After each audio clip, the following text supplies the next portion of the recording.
And everything sounds good on my end? Uh, just that very second,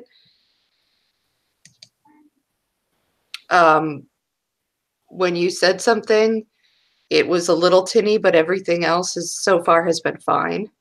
Okay. So, right, so is it saying we're live?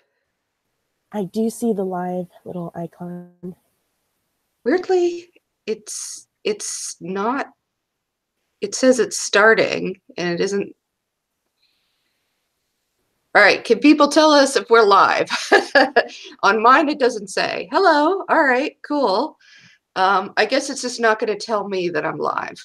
It's just going to be that way with me. So, hey everybody, how's it going?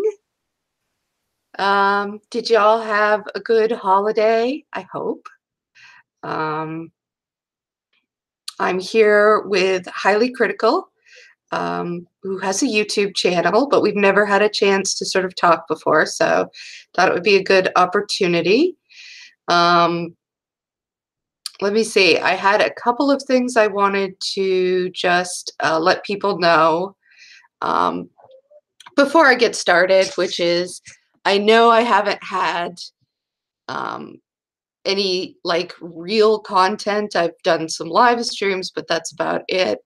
Um, and it's just been because my people in my family have been so sick. I haven't really been able to devote time and attention um, to like really putting a video together. So, but I've started working on another video now, and I'm getting finally managing to get somewhere on it, and it's going to be about Disney Junior and class issues. Because yeah, why wouldn't it be? So there's that. So I just wanted to let you guys know what was up with that. And now I'm going to pass it over to Highly Critical so she can introduce herself. Go ahead. Hi, hello everybody. I hope everyone's doing pretty good today. I am Highly Critical, formerly known as Gothic Intellect here on YouTube. Sorry if I sound a little stuffy or clogged up. It's because I am. I'm getting over a bad congestion cold right now, but I'm super glad to be able to finally talk to you. All right, cool. Um, so other than that, I guess we can just sort of get into it. The only thing we had really sort of talked about that we were going to discuss was some of the issues that have come up recently with Bernie Sanders. Um, and oh, hang on. Somebody has asked me to do something, so that's cool. All right, so Bernie Sanders, who it has come out that there were some sexism issues on his campaign. There were women who were not making nearly as much as men who were actually in a lesser position than they were. There were so a bunch of wage discrepancies. There was also sexual harassment. There were people, women who felt that when they complained about certain things, they were um, not treated well. There was some retaliatory stuff that went on with them, with that. So, um, so like, and then he went on to CNN, I believe it was, and they asked him about that. And his response was not real awesome. It was kind of like, well, I'm sorry if people have felt like they were not well treated. And, you know, so there are these women who are saying, we didn't feel like we made thousands of dollars less. You know, that wasn't our emotional state. You know, like we didn't feel like we were being sexually harassed. That's what happened, you know. So it wasn't awesome. And So I thought we could talk about that a little bit. Yeah, totally. And I think one of the quotes from his response was, I was too busy running the country. And it was, I think that speaks volumes about how shitty of a response that is. Since Bill Maher came out and actually agreed with him, like, Bill said that he liked that response. And it's like, well, Mm. that makes me uncomfortable because, Bernie, how are you championing women's rights so vehemently as like a congressperson, but in your own campaign, you're letting this go on? Yeah, I don't. Um, and it's not a good response to somebody who wants to be the president. That's a job that requires a certain degree of management skills. Like you should know kind of what's going on in your campaign, um, and you should have and be able to take some responsibility for it. And I don't think if he had come on and said something like, "Oh my God, this is terrible," and I take this very seriously. I wasn't aware of these issues, but now that I am, there's going to be changes. I apologize to the women who were badly treated by my organization.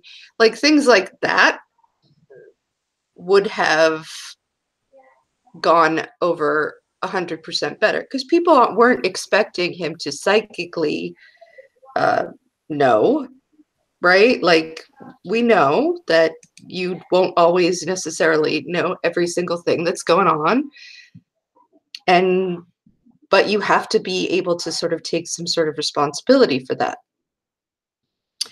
I just realized I say sort of like so many times. That's okay. I kind of do that with likes sometimes, so it's like kind of hard to catch it. But yeah, I mean, even comparing it to Hillary Clinton's response back in 2008, I feel like Hillary didn't even go far enough with her own sexual harassment incident within her campaign, but at Mhm. least she moved the woman to a different position. At least she docked the harasser several weeks of pay. You know what I mean? And I would look at that as like the very bare minimum. And Bernie just kind of shrugged his shoulders and was like, nah, I didn't really know. That's not good enough. Yeah, yeah, but I was busy. Like, okay, it isn't sufficient, and it just shows some of the problems and why people were having problems for so long with him and his campaign. Now, I would have, based on his policies, I think he was definitely the number one candidate for me in the last cycle. But I had this sort of nuanced opinion about him where maybe because he wasn't like a new entity for me. Vermont is pretty close to Massachusetts. You get some news from there. Like, I knew he wasn't exactly the second coming. He was just a person who had policies that were more in line with things that I want to see for the country. So, I was all for that. Um, but as far as the way that he handled certain things, it left some things wanting. Like you just had to cringe sometimes at some of the things that he said or the way that he was dismissive towards certain concerns or issues. And the biggest issue that I had was, when people were coming forward, as they did, and they were talking about how there was sexism in the ranks, they were talking about how there was issues that were going on. They were dismissed and attacked all the time, which is not how you do it, guys. It just isn't. You have to be like on top of if people are coming forward with an issue like this, like, we're being harassed, we're not being treated well. There are these jerks who are in and around the area and making things hard on the women there, the response should be to believe and to trust those people and to trust that at least something is going on and to deal with it. Instead, it was women. They don't know. Like, you know? Yeah. And when I was doing like a little bit of research to brush up on Bernie Sanders and all of his little quirks, one thing that I noticed is that he kind of had the same reaction when it came to race. People kept trying to ask him about, how do you feel about Black Lives Matter? How would you tie in your economic platform to how it would affect and benefit Black people? And he pretty much just brushed it off or gave some no answer type of response. And when it comes to economics, Bernie is like top notch. Like I Mhm. totally agree with him. I totally want to see those policies implemented. But when it comes to everything else, like gender, race, your sexuality, other aspects of identity that do play a part in your livelihood, I mean, it's like he's really tone deaf. Like, he doesn't really understand how that plays a part. Yeah. And now, obviously, if he were to become the Democratic candidate, I would vote for him. Like, it, of course, just about anybody who runs against Trump, I will vote for you. Yeah. If you have a golden retriever out there who wants to run against Trump, I'll probably vote for you. So I'm Yeah. not. This is a critique.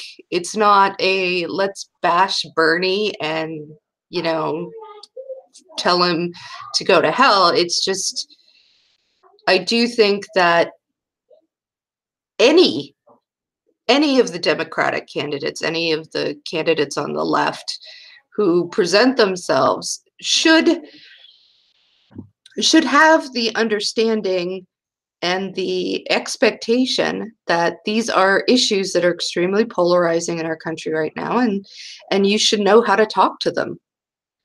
Like, Uh, right. yeah, And then I do want to agree with you on that point. Like, no matter who gets nominated, they can nominate a dirty toilet, and I will still yeah, cast my ballot because Trump, getting him out of there is number one.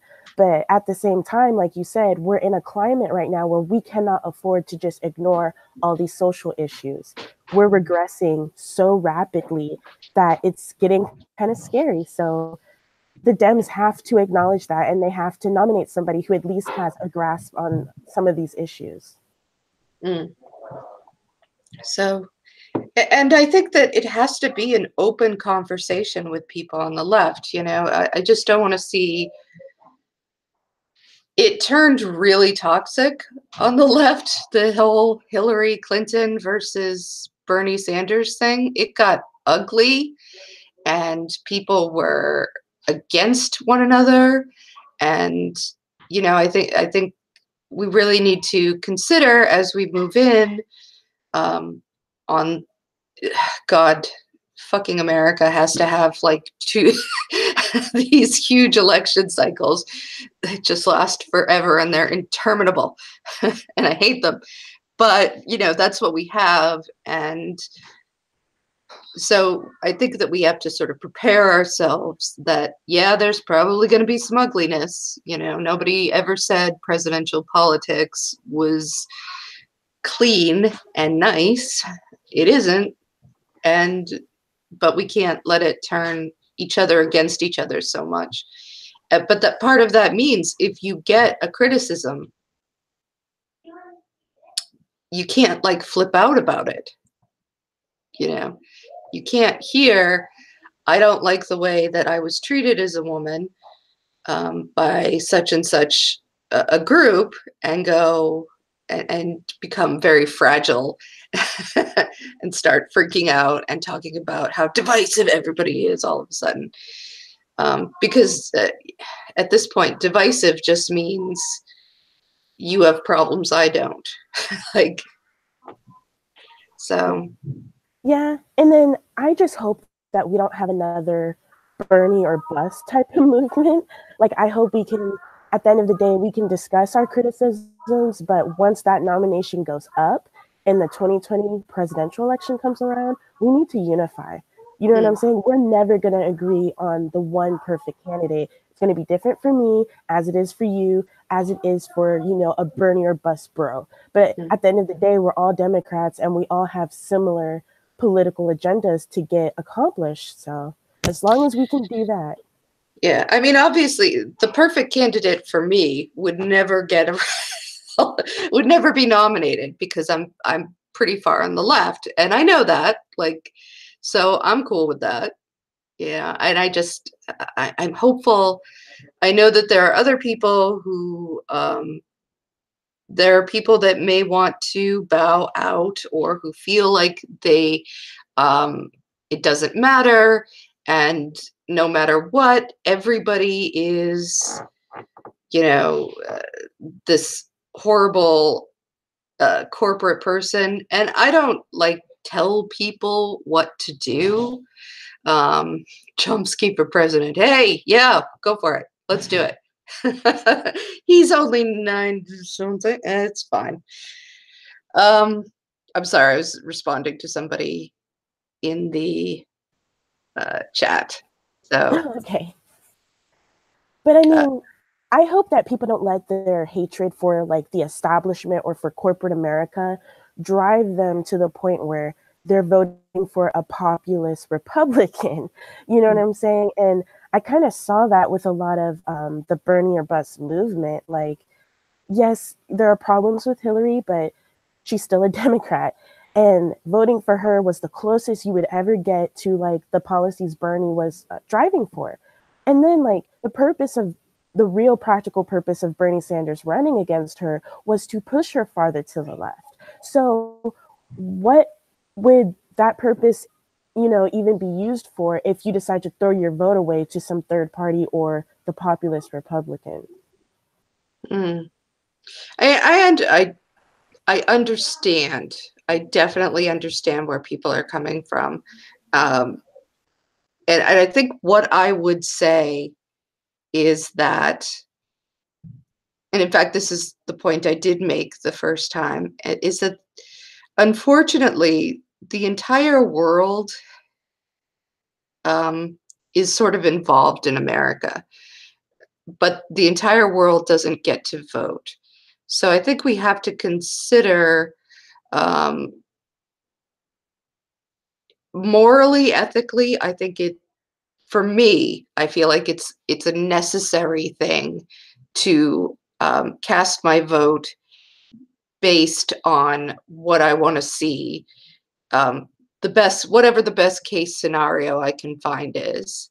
So that's, I just don't feel like, I'm pretty sure that there are people all over the globe who would love to vote in the American elections. And it feels to me somehow rude to have this privilege of being able to vote for this person and not use it.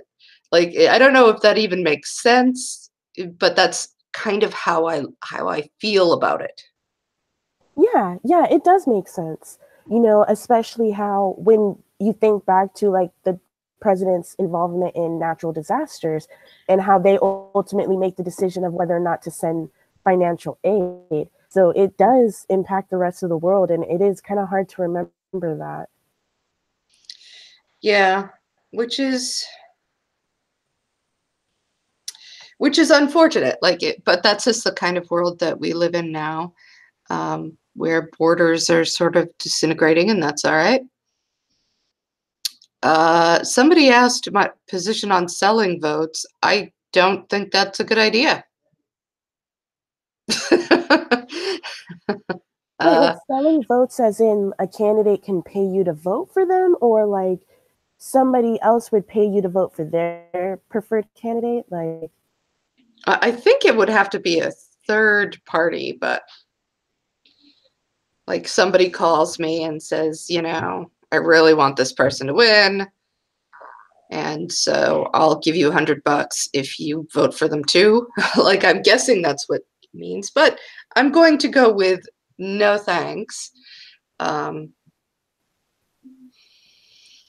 Dead Viney has asked, how far removed is America from the idea of voting as a general basic human right? Too far.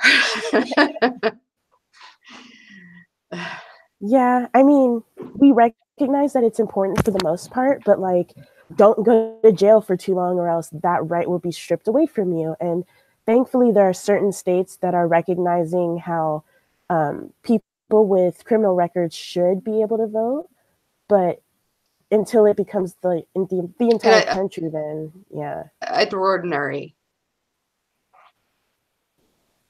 yeah. So I mean, I think we should take it a lot farther. How some people say that voting, the presidential election should be a national holiday. People should get the day Yes. off, and voting polls should be within a certain mileage to like public transportation and all that stuff. But Yeah, and that's hard because our public transportation system is crap. So, um, yeah, uh, and so that in and of itself is a whole other issue. But whole yeah, I nother. think that we need to it should be a holiday, you know. Mm-hmm, at the The, least. at the very least, it should be a holiday. It should be easier to register. Um, and that's that, it's to me, it's just garbage, the things that we put people through. And I don't believe for a second that that it's for um, trying to protect this boogeyman, this phantom of people fake voting, or doing fraudulent voting things. Those aren't problems that we're having.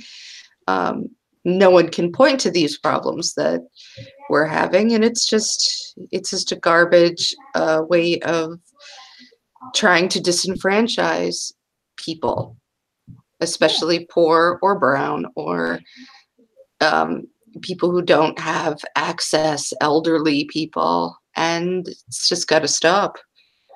Yeah, and I would say like the effort that a lot of conservatives go to just to try to stop people from voting, I think speaks volumes about the importance and the value of each person's vote. You know what I mean? Mm, Because if it was worthless, then why are people trying to stop you from doing it? yeah. So yes, Nicholas McCall, the Democrats did submit a bill with a lot of that.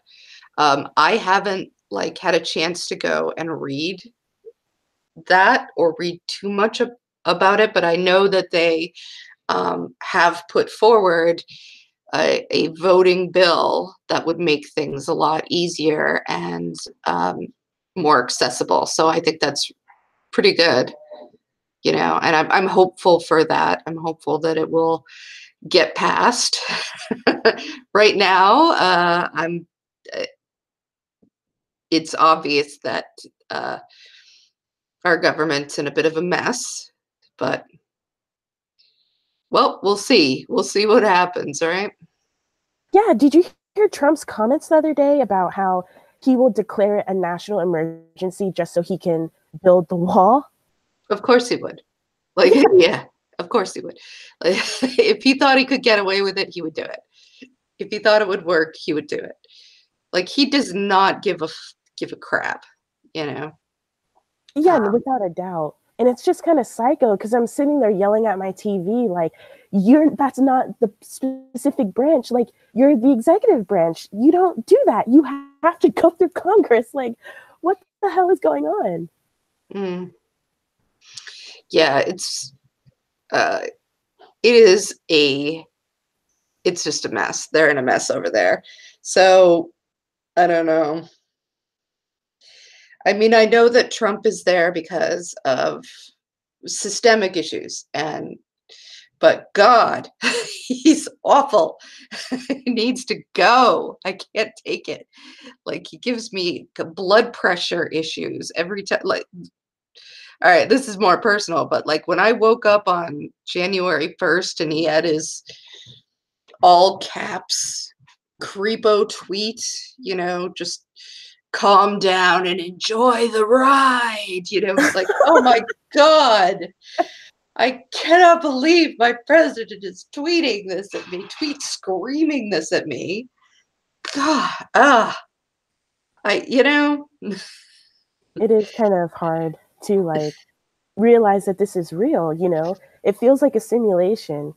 I mm, don't believe like this is really happening. I'm just praying that I just wake up and it's like, oh, this was just a really bad dream. yeah. Yeah, and uh,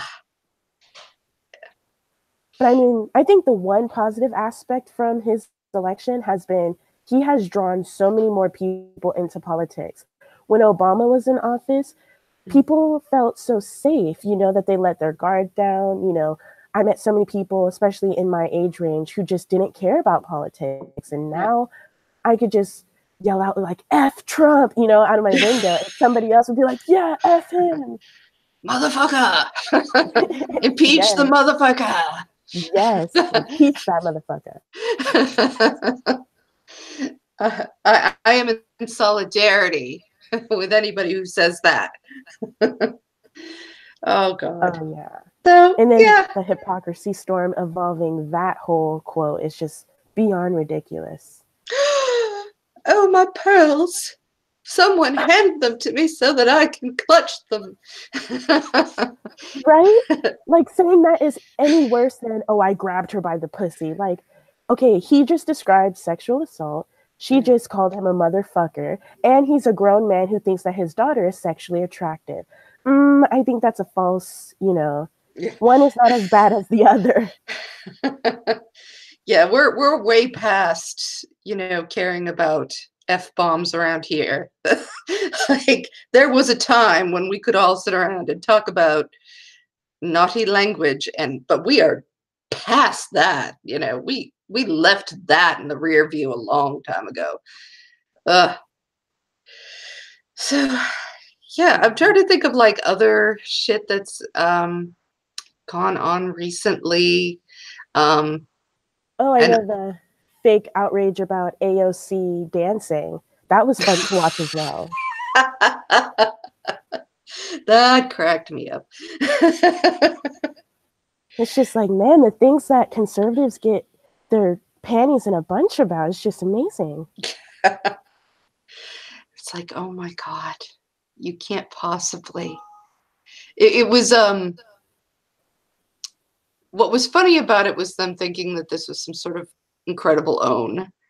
And in fact, it was delightful and fun to watch. And we were like, oh, what a cute teenager she was. Like, Yeah, like who's gonna sit there and be like, oh, look at this bitch having fun. How dare she? Ugh. Like who would have that response? well, apparently they did, because it was not, they were like, oh, they were disgusted and thought everybody else would be too, which is, I guess, that's a sign that you haven't been outside of your own echo chamber in a while when something like that is going on. Oh yeah. I would rather have my politicians be human beings than an alien in a human suit like Ted Cruz. Yeah. He is a frightening man, and probably the Zodiac killer. I think it's probable. Allegedly. Yeah, 90% probability. Oh, yeah. At least. Oh my goodness. I'm getting like an echo. Are you getting that too? Can you hear like an echo? Or is that just me having something in my headphones or something? I don't hear an echo. Okay, so it's probably just me. Oh, Christy Winters left. So if you catch the playback, good night. Yeah. So let's see what happened. It was a crazy week, and I feel like I missed a lot of it, and I'm so glad. Oh yeah. I mean, I've been like trying to just engage in self care a lot, especially because the R. Kelly docu series is airing right now, and it's Yeah, just a very sore spot for a lot of women. yeah. Um, So I probably will never watch it. Have you seen any of it or? No, I have to wait for it to die down because I know I'm going to cry and get really emotional and get in a dark place. And then Mhm. that will make Twitter not so fun for me anymore, especially Yeah. how I'm already seeing the retweets and the screenshots of people and their nasty, nasty opinions. So it's like, Yeah. I'm going to just wait. Yeah, I had such a hard time around the Kavanaugh hearings. Like they got really dark for me and really emotionally upsetting. And I was just so like, I know now that I'm just gonna step away from some of that issue, those issues. Um, in terms of like really investing a lot of time in finding out about them. And when I feel a little better, you know what I've been watching is Floss Tube. I'm sure you're all big fans. It's people doing needlepoint on YouTube. Oh, I never heard of it. So basically, they just sit there and they do their needlepoint or their counter cross stitch, and they're just chatting. It is. I've watched so many of of this just sitting there, and I'll do some, like I'll do some little craft thing too while they're doing theirs, and I'm like, yeah, this is just so wholesome. I've not done something this wholesome since I was like 6, I think. But it's good self-care, let me tell you. So Oh, I think everybody has to have it's just a place that where the bad things just don't go here. Like this is the good place where everybody just says and does nice things. yeah, because I think people underestimate how hearing all these toxic comments, especially when it involves women, and like how you brought up the Kavanaugh hearings, it's just, it breaks you down. It makes you feel really bad. So it's like, yeah, I'm just going to go into a dark corner and pretend like this isn't happening just to, so you can live your life. You know what I'm saying? Hmm. So if people in the chat want to talk about like if they have ways of sort of dealing with this um, or things that they do, I think that we could, again, we're gearing up towards the next presidential cycle. We're gearing up towards a lot of really um, ugly things that are going to be happening. Uh, I don't think it's going to get better real soon. I think it will probably just get worse. So, if anybody has things that they do to sort of self care or to um, decompress and get away from the noise of it, just let us, we would love to know about it. Oh, yeah. I've Because, been really getting into Stardew Valley, and like that video game is just pure gold. It's not stressful, beautiful colors, beautiful sounds. You can totally get lost in it. That's been my getaway lately. oh, I have been a gamer for years and years and years. And because I have little ones, and because I get very focused on video games, I've put them aside and I don't let myself play them. Um, but you know, uh, if I do, I'll probably do something like that, something just happy. Yeah. But I get it though, because I've burned food, like trying to cook and play video games. So it's like, no, I'm gonna set aside my time and that's it. Yeah, it's bad when like you realize that you're sort of doing the thing and somebody's been tugging on your sleeve who's 3. You go, oh shoot, I can't. Oh, All right, so let's see. We got video games are a great escape. Um, some people listen to brutal death metal music or Mortal Kombat. So, like, some people go the other direction. They go for just catharsis, I guess you would call it. Um, Alcohol, comfort food, writing, reading, movies, Definitely. film,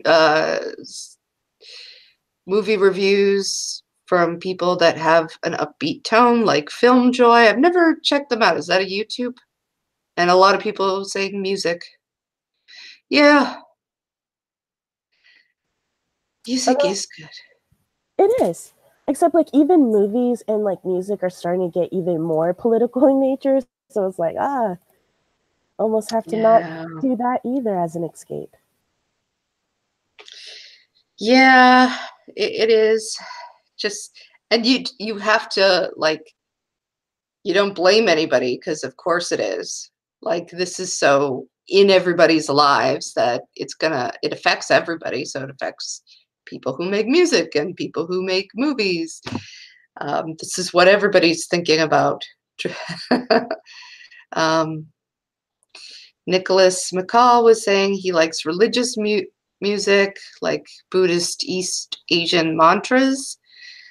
Um, yeah, I've done those mantras before. Uh, they are soothing, but I feel like I don't know. I don't feel like I could really get lost in them, and probably because I just like from a cultural point of view, I don't relate. You know, it's like listening to Gregorian chants or anything else that's just not in my experience. You know what I mean? Yeah. But I'm not gonna lie, when when you said religious music, I thought of like gospel. Especially like black gospel music is extremely upbeat and joyous, and it's like, oh, I can't do that. Yeah, I don't know. I'm not that religious. I've never been particularly religious, so it's not easy for me to sort of. There's some not modern Christian movies, but there are some like religious movies and stories in the past that I think were really kind of interesting and cool. But that was back when they weren't just propaganda films. You know, the Christian exploitation films now are just garbage. They're just awful. But there was a time when, when I guess Christians felt more comfortable in their place in society, and so they felt like they could like actually make movies about their experiences in an honest way, or consider different issues that arise. So, like, it used to be better, but yeah, I just said Christian exploitation. That's what I call those movies. You know, the pure flicks crap. Oh, like the Hallmark movies. Yeah, those are a gem. Oh my God, it's so bad. So easy. It's just nacho cheese upon Gouda cheese. I look at that, I'm just like, I want to barf. But then like other people just eat it up. Mm, it too many of the things are such, I don't know, they're just such garbage. Like I, I can totally understand watching something that's like uplifting and sweet, and everybody has a happy ending and everything's full of joy. Like I like a lot of stuff, but these movies, they're just so well, are they movies? I guess they're movies.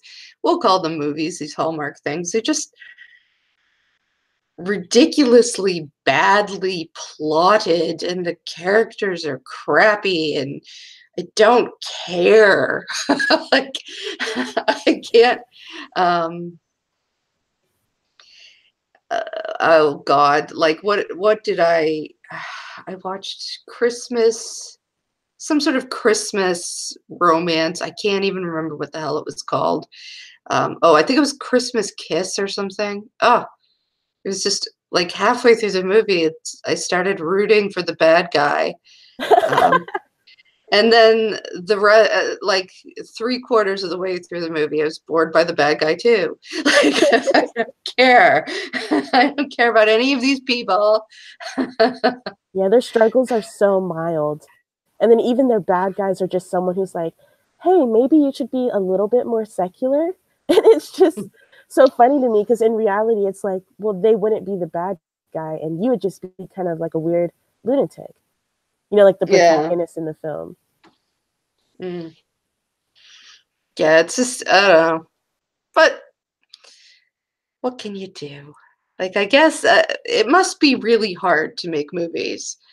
You'd think that with all the people out there who desperately want to be in movies and write movies and direct them, and they go to school and they can't get anywhere, you'd think that there's this huge pool of talent. It shouldn't be this hard, but obviously you would think wrong.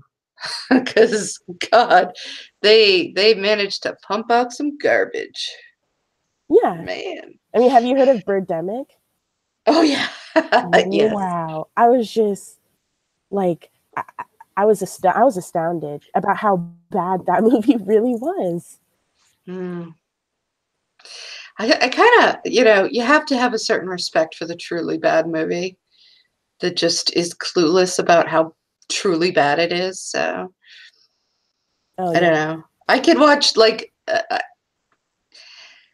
it's sad that in the internet age, probably more millennials or people of a certain age have seen The Room than have seen like Casablanca just because it's old. But I don't know that. That's not, I didn't come up with some, this is not my millennials are ruining the world with their avocado toast opinion. It just sort of like something that occurred to me that, yeah, Yeah. we Because spend a lot of time watching crap because it's oh there. yeah. I feel like it's this weird gatekeeper that money becomes when it comes to like movies and film. Because I wanted to watch the Alfred Hitchcock movie. That's like the I can't remember it, but it's like the sequel to Norman Bates and like the Bates Motel. Oh, I should know this. So Psycho is the movie. So the sequel, I think that there were several sequels, which I remember seeing a long time ago. Oh yeah. Are you talking about the TV show that came out? Those were more prequels, or like the other movies, because I know that there were sequels, probably Psycho 2. Yeah, yeah, I was talking about Psycho and Psycho 2 and stuff. But it's like um unless you're able to like purchase it like on the internet or from like the iTunes store or whatever, you really don't have access to it. Mm, yeah, yeah, I know. So it kind of, in a way, I miss, like I have Netflix, so I watch a lot of stuff that's on Netflix. I kind of miss the days when you went to video stores and got, you know, and could just get videos and then bring them back. I don't know. Like it's probably a silly thing to miss, but I just feel like I probably saw more movies that way because I was just walking around, um, the VCR rentals like Blockbusters and saying, "Oh, that looks interesting. Oh, that looks interesting." Whereas now I don't really browse, but that's probably just me. I don't know. Yeah, I remember movie night used to be like an event. You would go down to Blockbuster and then come back, pop the popcorn, and it was like a family thing. Where now it's Mm, like, oh, I'm just pulling up Netflix, whatever. Like mm. my family could be watching a movie and it's like, I'll just catch it later. I don't really care. Yeah. So I still watch movies with the kids. Um, And I probably watch more cartoon movies than any other kind, just because, when you got kids, that's what you're gonna watch. My husband doesn't mind like staying up late to watch, uh, like slasher films or horror films. He loves horror films. But me, I'm like, if I stay up and I'm just sitting in front of a television watching, video or TV or whatever, I'm gonna fall asleep. So it's just what's gonna happen. I'm old. That's what it is. Yeah. But I mean, at least animated movies now are actually like tailored not only for the kids but also for the parents too. Yeah, they're better. Yeah.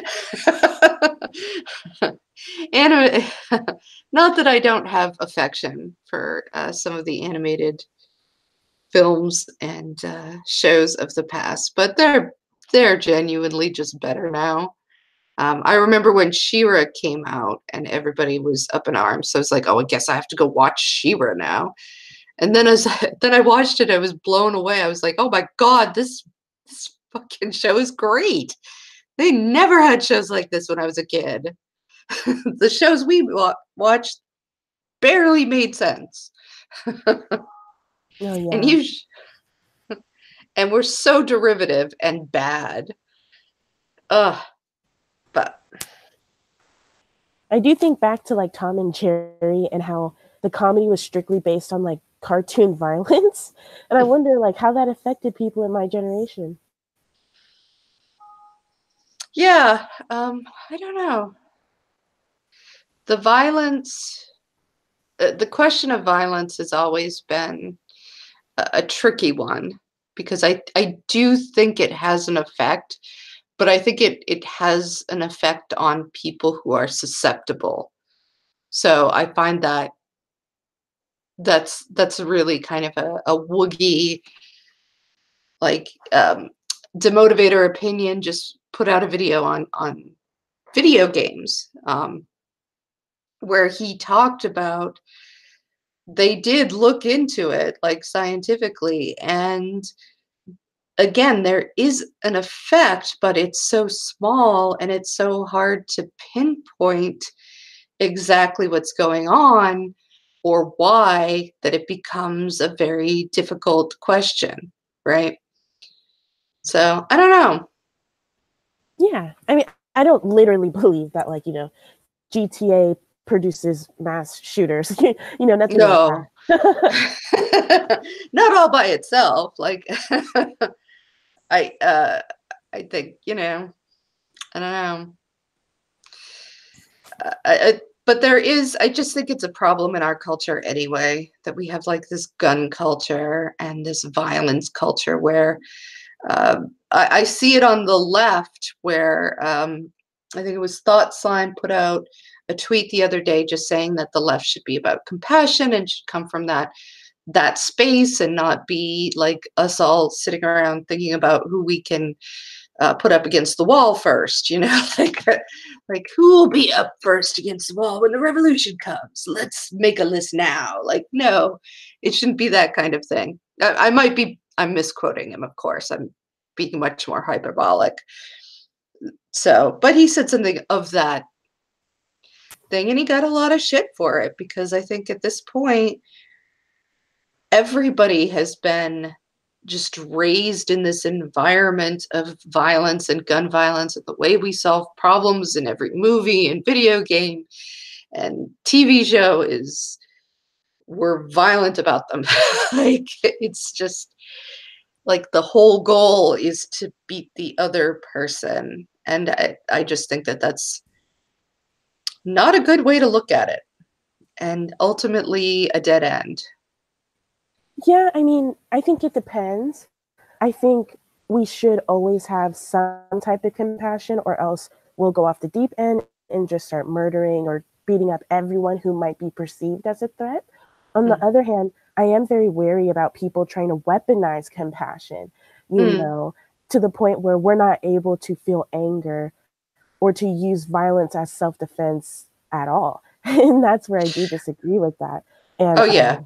but we do have to live with the idea in mind, like we will have to live with these people. At the end of the day, we still have to move forward with these people, so we can't go too far with it either.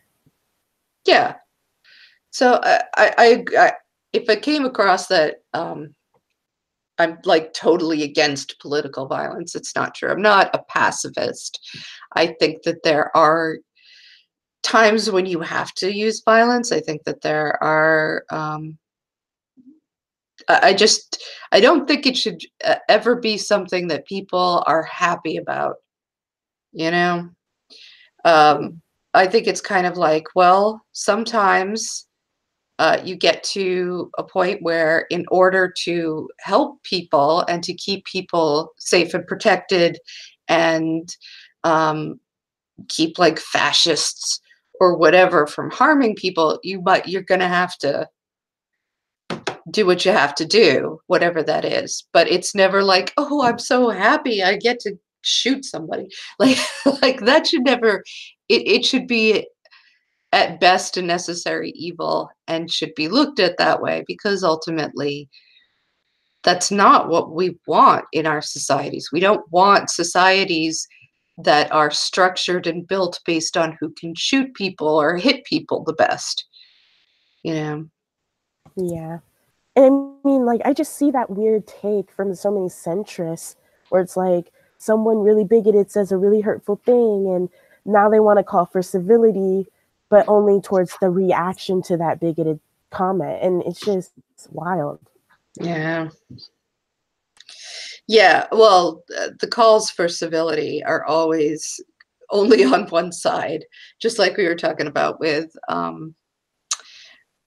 AOC and the dancing video. Like all of a sudden, or the motherfucker thing. I'm going to say that a lot, I think, because I'm enjoying saying impeach the motherfucker. Um, but anyway, sorry, just a little tangent from me. But you know, it's never the people in charge that have to be civil. It's always, you know, the people who have a lot to lose and who are at the bottom of that, who are like being told to mind their P's and Q's and be very super nice, please. And it's just bullshit. It just doesn't even matter. Doesn't matter what. I think you made these points in your recent video about the N-word, that it just doesn't, you know, you can be all dressed up and wear a suit and say all the nice things, and the people who are going to treat you like shit are going to treat you like shit because of who you are, right? Yeah. And then I know on Twitter a picture was making the rounds about these Trump supporters wearing these obscene T-shirts calling Hillary's a bitch and she's a cunt. But those are the same people who like want to get mad because that congresswoman said motherfucker, and it's just like actually calling Hillary a bitch or a cunt is way more offensive than calling Trump a motherfucker. And it's just this impossibly high standard that marginalized groups get put upon them. Mm. Yep. So, you know, I kind of feel like I want to apologize to people. I feel like I've been kind of low energy just because I haven't been feeling well. Um, so if it seems like I've been sort of off my game, it's I have. I don't feel well. uh, but oh, somebody's giving me a Rashida. Yeah, yes. The name of that person was Rashida. I won't pronounce this right. Talib. No, I don't.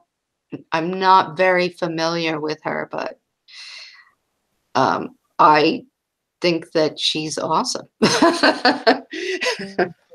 Oh yeah, that's definitely my kind of politician. Mm. But don't snort Adderall though. You might start saying racist things.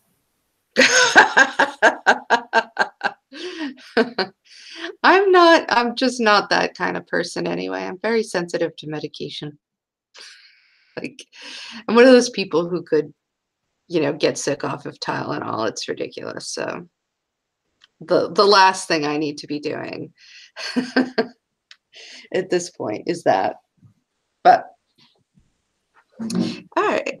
Wasn't that Ambien? I don't. Yes, that was Ambien. Ambien makes you racist. I forgot. Well, I mean, Trump was doing the Adderall, right? Yeah, There might be both. and I think we can say with some fair certainty that cocaine may have had something to do with Carl Benjamin being so very, very strange lately on Twitter. And, you know, coming out for Bolsonaro and um, how awful it is that the left has made them, has pushed us all with their gender pronouns to the point where we need to start fighting back, and the right is coming. They're going to start murdering people because that all makes sense. That makes a lot of sense and is a normal thing to say. Yeah, I mean, with people like Carl, if you can't agree on certain facts about reality, I don't even feel like there's room for a conversation. You know what I mean? And if Oh, you I won't guys, talk to him. oh, well, yeah. But I mean, like, if someone like him can't even take accountability for his own actions, he just wants to blame it on the left. Ooh, the left is pushing me to stab my grandma in the face. Like, no, that's you. Yeah. Yeah. So, but these people, Especially, what are we going yeah. to do with them? I I'm just don't glad know. he's not in America because, ooh, Yeah. we already have enough of people just like him. Yeah. Garrett was saying anyone chatting with Carl is a useful idiot at best. Yeah. He tried to engage me, and I just, on Twitter about something, because I said something about Bolsonaro. It wasn't even about him. It was about Bolsonaro being a, basically a fascist bastard who was going to kill people, because he's talked about how much he would like to kill people. And I'm pretty sure, you know, that's a good indication. You know, if you're running for a president of a country, saying, you know, what I'd really like to do is kill people, it's a good indication that's going to happen, you know. So, but he tried to come and start up a conversation. I was just like, fuck off. Just don't talk to me. Yeah, he's like a professional troll at this point. Like, I don't, there's no way I'm getting into anything with you. Like, any conversation, any interaction, just go away. That's all. I just feel bad for his wife. Mm. I try not to think about that, things like that. It gets too real. Like, Yeah. I mean, because people who feel that way about feminism and about women in general, they have to act on those beliefs at some point in time. mm. Yeah, and he has kids too. So, Oh God, which he has sucks. kids. Yes, I'm not an expert on his personal life, but I know I've heard he's had that he has kids. So that sucks. Yeah, Eh, sucks for all of us. Yeah. so but yeah, is it kids plural? Somebody's asking me, is it kids plural? I thought that there were two kids. Oh I God. thought. I don't know. Um, it's not like it's not something I was hoping to get to know more about what he does in his spare time, because I already hate everything that I have to know about now that he does, you know. And I got to keep an eye on him because ever since he joined UKIP, I'm worried. Like, Yeah. that's the first step of coming out of his just being a propagandist jackass and trying to actually be involved in the political sphere, and that's not cool. I don't like that. Yeah. When I started seeing him being quoted on like CNN and stuff, I was like, oh no. No, no, no, no, no, no, no, no, no. Like no one should be taking him seriously. Nope. And yet, but you know, hopefully he's making enough of an ass of himself. I don't know what more he can do. He has a wiki page? Oh my God. You know what? I'm about to check out. I can't do this. Oh God. uh, Jeez. I mean, I'm glad like people keep track of his foolishness. At the same time, it's like in a perfect world, you would not even be known. You would just be some invisible asshole on the internet. yeah, that's where he should be. And, you know, and he's coming out a little bit, but we'll see. You know, he's too toxic. He can't take any responsibility for himself whatsoever. And he makes terrible decisions all the time. So I do feel like um, yeah, he burns a lot of bridges. I mean, he was actually calling Shoe on Head a communist for today. Like it was ridiculous. Wait, Oh my why God. though? Well, she had some issue with some of the stuff that he said about Bolsonaro because it was so bad and so toxic. She was like, I don't know about this throwing people out of helicopters and you won't cry about them thing. That seems a bit, you know, I don't know exactly what she tweeted. But yeah, then Dave Charat said something. It says, you know, if even Shuan Hend is giving you crap, you know, maybe you should think about that. And his response was, I don't care if communists say these things about me. Wow. Isn't she friends with Lauren Southern too? Yeah. She's Yeah. this is not Comrade June. she, she is not. I'm not saying she's the worst person in the world, but my God, to be so confused to think that she's a communist is out of just so far out of left field. I don't even know what to do with that kind of ignorance, and but he is so proud of it. So that's, you know, like a part of me is hopeful that he is just so toxic and stupid and unable to regulate himself at all, um, that that will prevent him from sort of ever really being the kind of problem that he could be in terms of like getting involved in actual politics and getting things making things happen. But you know, I also would have said that about Trump, that I hoped the same. And I don't know, you know, at this point I think all bets are off. So I Yeah. keep an eye on it. Because you would think the same thing that happened to Milo would happen to Sargon. And then I would have thought that the same thing that happened to Bernie in the primaries was supposed to happen to Trump, but something happened to where he won. So Yeah. So I don't know. It's hard to. it's hard to have faith. Oh, sorry. I clicked a button. That was me. All right. So I'm reading the chat. Yeah, some YPG fighters held up an Antifa flag while standing. I remember that. Um, Standing in front of a toppled over ISIS billboard, and he thought they were in ISIS, not noticing they pushed the billboard over. Yeah, I remember that. I was like, my God. Like, why do they have to be so ridiculously just absurd, and yet there's still managed to be a problem? I don't know. Well, we've been going. Oh God, it's been.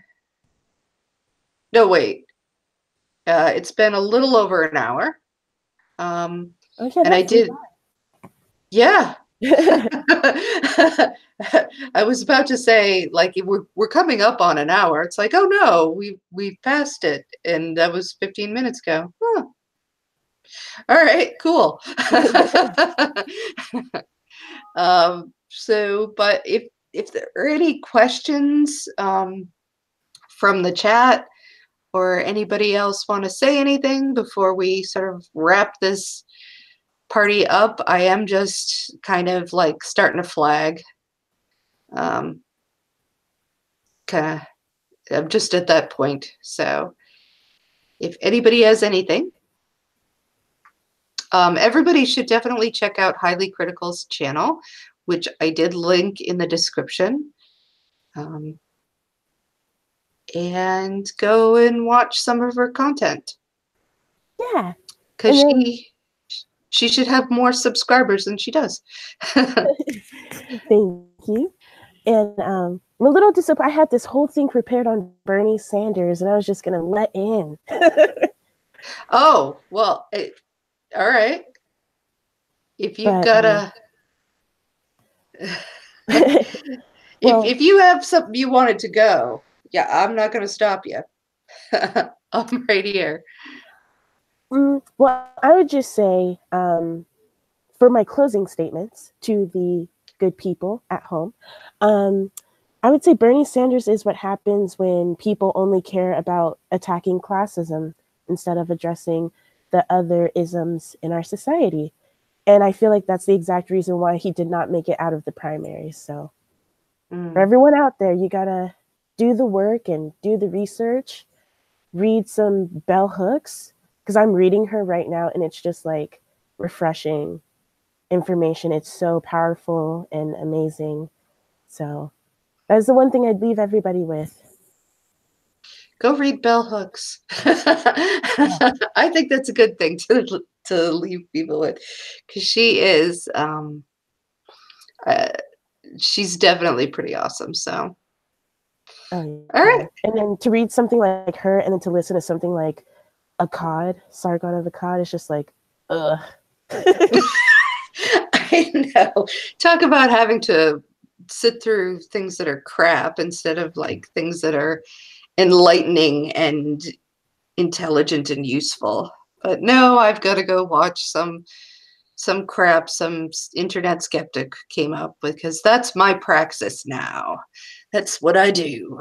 Yeah, it's like a form of self-harm. Yeah. But somebody does have to do it. So it might as well be me. And I Yeah. thank you for your sacrifice. I really Yeah. do. And you're kind of in it too now, so I'm gonna thank you for yours as well. Thank you. And this was super fun. Like, I'm so glad you invited me on. Absolutely. And we should do it again. So Totally. cool. All right, everybody, I'm gonna wrap it up then, and say goodbye to everybody in the chat and goodbye to Highly Critical. And yeah, that's it. Bye, everyone. Bye. Bye. Have a good night. Yeah.